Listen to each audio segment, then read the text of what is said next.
The wall project's almost done. So we've got, I think the max height is going to be about 5 layers of rock wall. And we've done all this with the little GC1720. Alright, we're out today. The wall that I've been building on is almost done. I've been taking a break. It's a little too hot to be working out there right now. Tractor's still dirty. At the request of one of the viewers, they wanted a 100-hour review. I'm at 105 hours and I'm done with the majority of the tractor work for the wall. So I'm going to go through with you my 100-hour review of this tractor. It's a Massey Ferguson GC1720 TLB, which is it's got the loader and the backhoe on it. I've got a couple other attachments that you've seen in other videos. And I apologize for the noise. This is pretty much the only shady spot that I have right now. And you know, everybody's trying to get their yard work done just like me.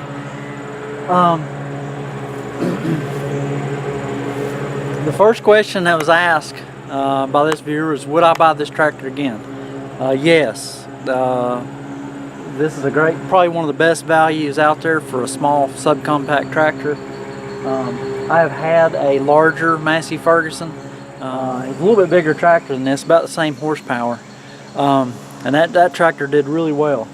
And this is the second one that I've owned.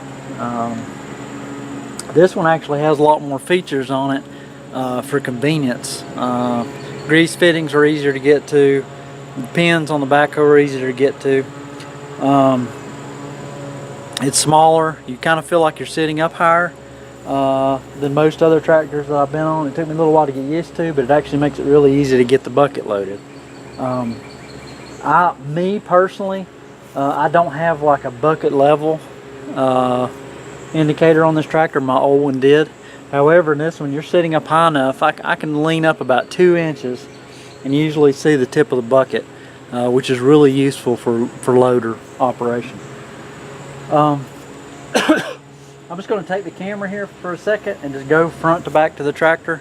Really, I've had no problems with it, other than, you know, I did tear up a couple of the seals, that I've got a video on that as well.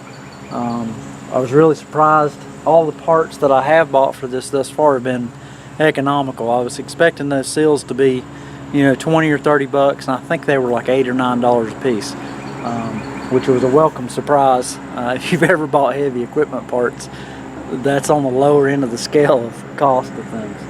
But anyway, I'll just go around the tractor. I'll pull the camera off the tripod here, and we'll go around, and I'll go front to back and go everything I like, things that I don't like about the tractor, even though there's not much, and kind of describe to you the operations that I've done and stuff that I've done with the tractor thus far.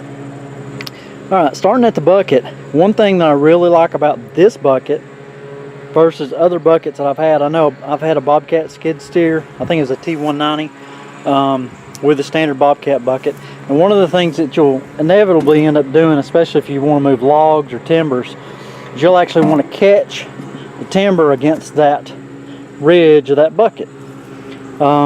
In my old tractor and on my old Bobcat, this kind of got dinged up because I used to do that quite a bit.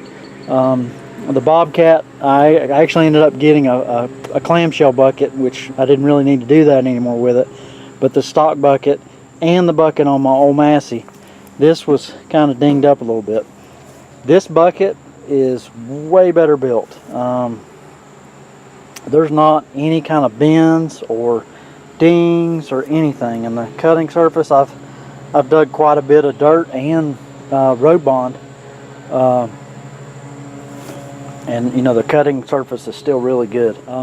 Really, the only thing that I can say is you got to be real careful with this bucket. Moving on back, I do have a couple little dings and stuff in the hood, because inevitably stuff will fall out of the bucket. It does tip back far enough to actually, most subcompact tractors do this, just because the arms are not that far out.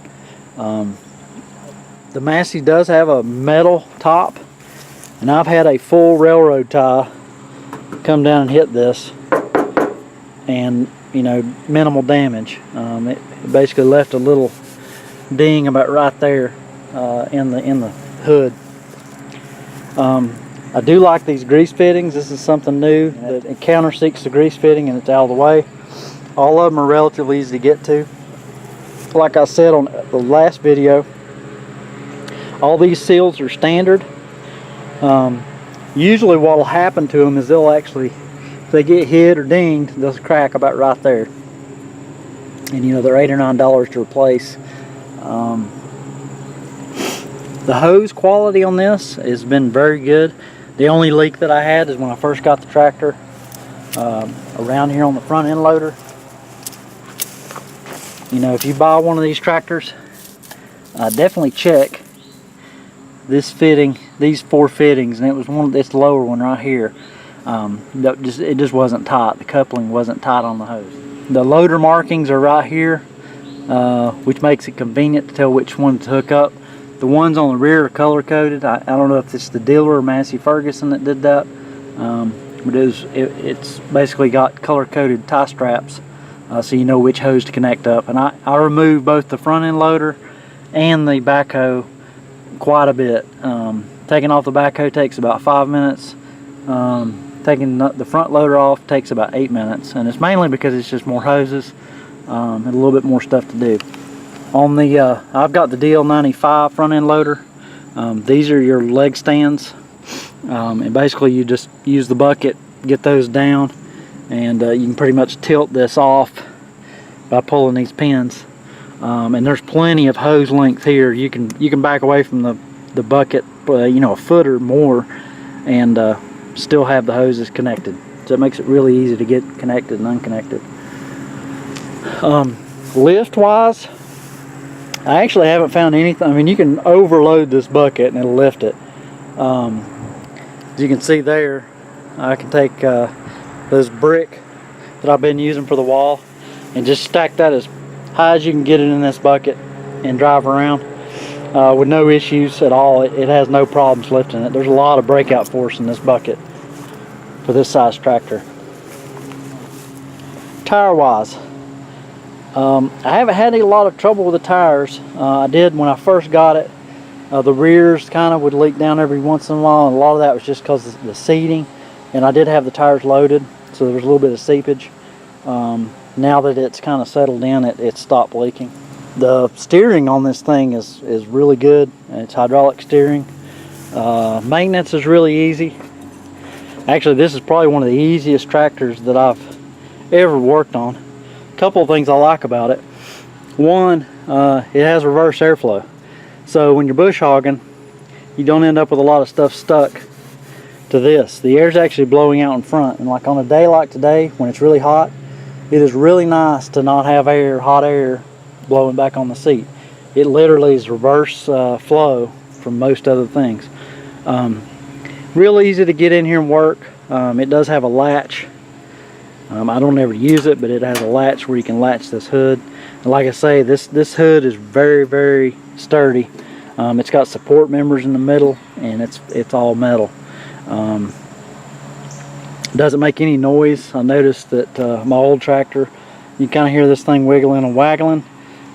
This does not have that feature. It's got these nice little foam and rubber inserts that keep this hood from rattling, which is really cool. The oil change, I went with all the Massey stuff. I just go to the Massey dealer and get the oil filters and oils and hydraulic fluid. But I know that they do cross-reference the oils, standard Rotella, the oil filter. You can match that up with most any other brand. And the hydraulic filter, I think Napa has that. The hydraulic oil, you can find that almost anywhere. It just needs to meet Massey spec. Air cleaner is really easy to get to, really easy to change. I have not found another source for it. I always go to the Massey dealer for the air cleaner. One thing on a tractor, even if you don't use it a whole lot, I try to replace mine at least once a year, but I've been replacing it twice a year. It's relatively small. As you can see, there's a lot of dust. I mean, especially if you're working in gravel and road bond, you'll get a lot of gravel dust up in this thing, and bush hogging definitely. And you know, just try to keep it clean. I try to wash it after every project, and I keep it stored indoors.